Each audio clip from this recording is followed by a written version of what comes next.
everyone, this is me, Althea, Langit HF11. Di ba sabi ko sa inyo in the vlog ko is iba vlog ko, yung susulat ko sa diary ko, pero iba doon. Ito guys, day 1 pa lang to ng aking diary kasi ngayon kami mag-umpisa mag-diary. And then, hindi ako magsimula sa first page. Hindi ko na lang punita. Dito ako magsisimula sa second page. Tapos, papakita ko sa inyo. Di ba yung diary, yung mga nangyari lang ganun? Di ba?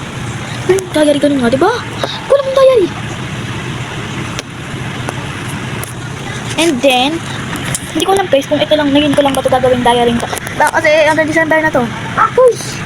Guys, I did some research. I did some research and ang diary daw guys is yung mga mahalagang nangyari sa buhay mo or may mga gusto kong isulat. Tapos sa akin, hindi ganun sa akin. Gagawin ko, buong buwan ko, pumasok ko sa paaralan, tapos nag-lesson kami, parang ganun. No, kung nasunod ko doon. Nakikita!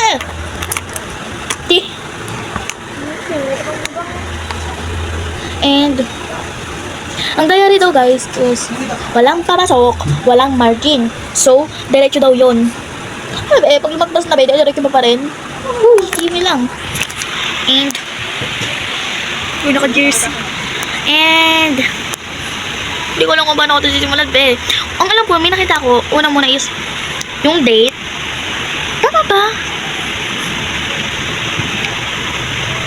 I-research ko lang. Wait lang ha. Na-research ko na is, una daw, yung date and then yung oras. And yun lang. Ano ka ba? Una date muna. Ngayon is October 1, 2024. And time check, 7:15 p.m. Ano ba? Di ba dapat Marso muna? Nababa daw nun is oras. Araw. Sulat lang ako ng araw. Ang guys, nasulat ko na yung date niya. Uy, ka-date. Wala. Wala kayo guys nito. Wala kayong ka. And next, yung oras ng production. Wala ba, ganyan itong ginawa ko di. Wala, ito ba sa diary? Ito ako nag-diary. And, mas bait ko guys, papasok siya. Masaya akong pumasok yun. Kasi anong nangyari sa akin? Alam ko na! Kalito kanito mo eh. Masusulat lang ako. Pag tapos na ako masulat pa, pakita ko lang ito eh. Hanggang masulat ko. Uy.